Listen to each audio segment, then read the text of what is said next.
Assalamualaikum warahmatullahi wabarakatuh dan selamat sore serta salam sehat untuk kita semua. Perkenalkan, saya Andi Aisyah Putri Al-Syafri, dokter ahli pertama di Rumah Sakit Umum Pusat Dr. Wahidin Sudirohusodo, Makassar. Di mana pada hari ini kami diarahkan untuk membuat video tentang environmental scanning. Jadi yang pertama yaitu mengenai profil organisasi.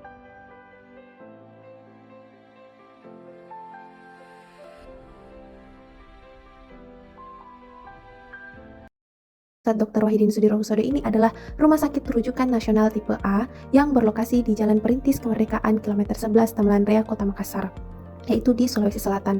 Nah, rumah sakit ini memiliki fungsi utama sebagai pusat layanan kesehatan yang paripurna, pendidikan, penelitian, serta pengembangan ilmu kedokteran, khususnya untuk wilayah Indonesia bagian timur.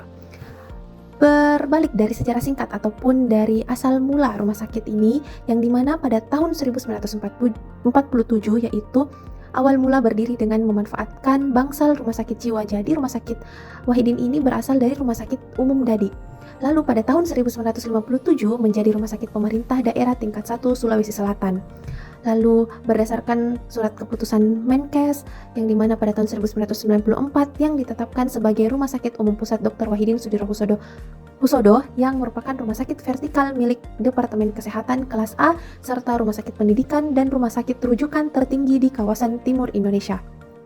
Lalu pada tahun 2005-2006 menerapkan pengelolaan keuangan yaitu BLU atau Badan Layanan Umum, dan pada tahun 2014 mendapatkan akreditasi KARS Paripurna dan GCI sekaligus ditetapkan sebagai Rumah Sakit Rujukan Nasional kelas A.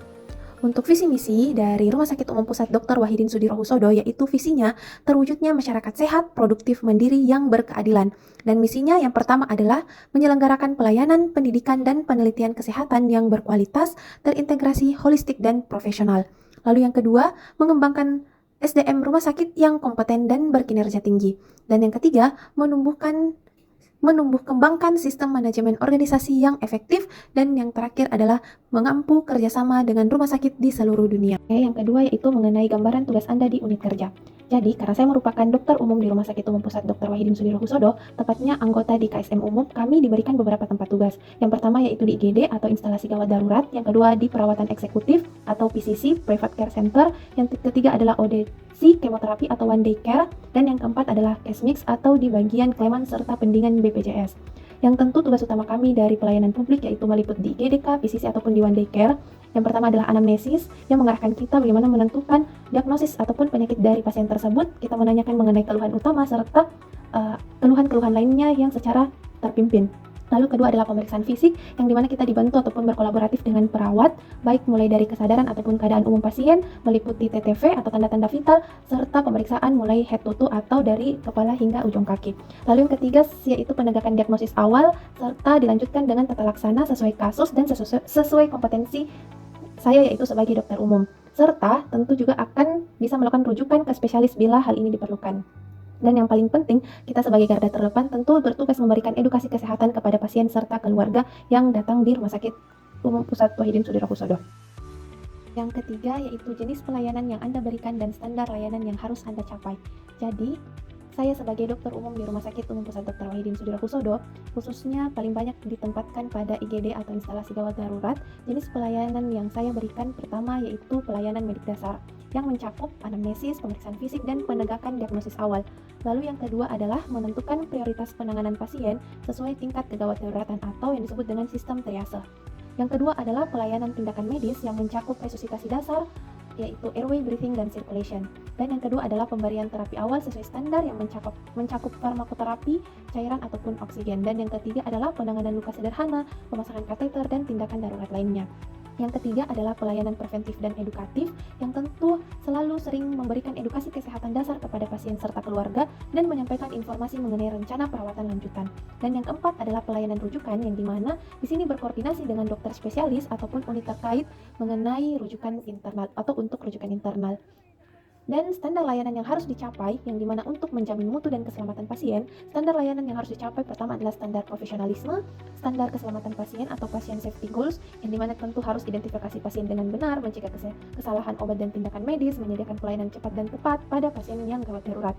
Lalu yang ketiga adalah standar pelayanan rumah sakit, yaitu sesuai SPO ataupun protap dari IGD, yang tentu memberikan pelayanan sesuai SOP yang berlaku dan menjamin respon cepat pada pasien gawat darurat. Dan yang keempat adalah standar mutu pelayanan publik, yang dimana ketepatan dalam waktu pelayanan, transparansi, informasi kepada pasien dan keluarga, dan kepuasan pasien sebagai tolak ukur kualitas pelayanan. Dan yang kelima adalah standar kesehatan kerja dan timnya, itu membangun koordinasi efektif dengan perawat, tenaga penunjang, dan dokter spesialis, serta menciptakan lingkungan kerja yang aman dan sesuai prinsip pencegahan infeksi. Yang pertama tentu mencakup yaitu profesionalisme ASN dalam pelayanan publik. Jadi, agenda 3 ini menekankan bahwa ASN harus memiliki integritas, profesionalisme, dan akuntabilitas yang tinggi dalam melayani masyarakat. Tentu bagi seorang dokter, hal ini tercermin yang pertama adalah memberikan pelayanan kesehatan sesuai SOP, lalu etika kedokteran dan prinsip keselamatan pasien, serta bagaimana kita menjaga sikap ramah, adil, dan tidak diskriminatif dalam melayani pasien. Lalu yang ketiga adalah melaksanakan tugas klinis dengan standar kompetensi yang harus terus diperbarui melalui pendidikan ataupun pelatihan yang berkelanjutan. Serta yang kedua adalah digitalisasi dalam Smart ASN. Nah, ini pun terlihat dalam yang pertama adalah penerapan rekam medis elektronik atau RME untuk efisiensi pencatatan dan koordinasi antar unit. Lalu yang kedua adalah sistem rujukan online yang kita kenal dengan sistem SIS-Rute yang terkait BPJS, yang tentu ini akan mempercepat alur pasien. Lalu yang ketiga adalah ada sistem informasi rumah sakit atau disebut dengan SIRS yang mendukung pelayanan terpadu. Dengan pemanfaatan teknologi ini, tentu dokter dituntut lebih adaptif dan melekat kepada digital agar pelayanan lebih cepat, tepat, dan juga transparan. Lalu yang ketiga adalah penguatan kompetensi SDM, yang dimana agenda 3 ini menekankan peningkatan kapasitas ASN agar mampu menjawab tantangan pelayanan publik yang modern seperti saat ini. Yang pertama adalah tentu terus mengembangkan keilmuan medis melalui seminar, workshop, ataupun pelatihan. Lalu yang kedua adalah meningkatkan soft skill seperti komunikasi, empati, dan leadership untuk menghadapi pasien serta keluarga dalam situasi kritis. Dan menguasai kompetensi seperti non-medis seperti manajemen pelayanan, administrasi kesehatan, dan teknologi digital. Lalu yang keempat adalah kinerja dan akuntabilitas, yang dimana dokter ini berarti yaitu kinerjanya tidak hanya dilihat dari jumlah pasien yang berapa ditangani, tetapi juga kualitas pelayanannya, yang terus kepuasan pasien dan keberhasilan terhadap intervensi yang diberikan. Lalu tugas dokumentasi medis juga harus transparan, akurat, dan juga sesuai dengan regulasi.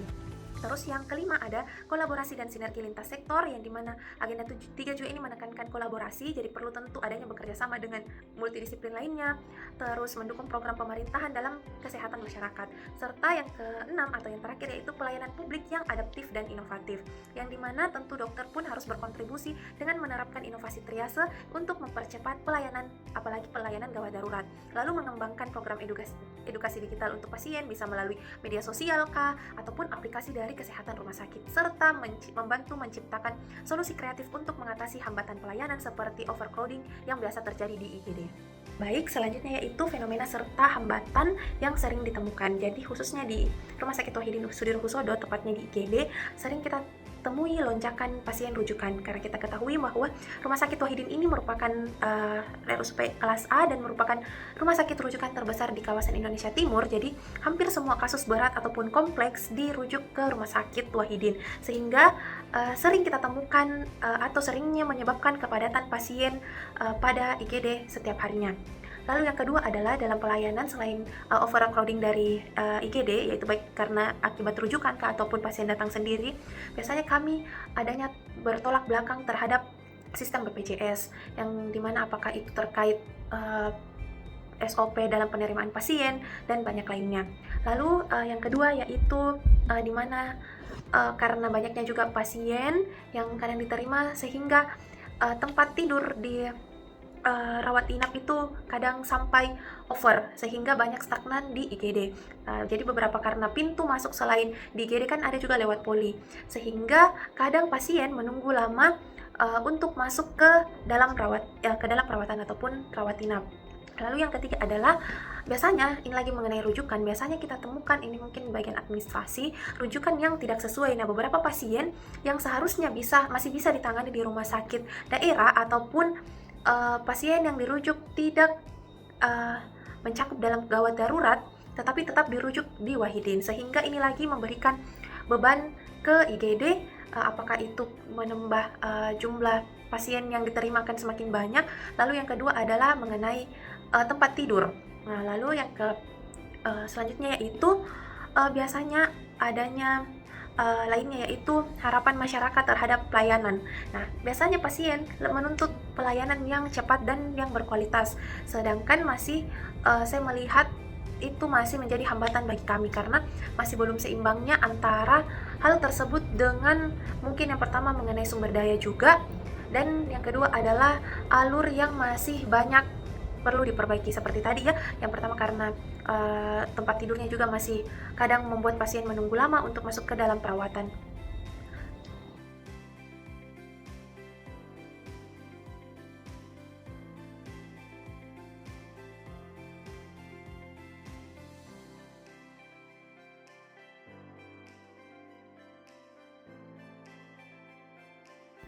Demikianlah untuk video saya. Ini merupakan direktur-direktur kami di Wahidin Sudirohusodo.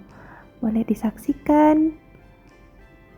Ya, betul-betul sangat keren dan sangat inspiratif. Sekian dari saya. Terima kasih. Wassalamualaikum warahmatullahi wabarakatuh.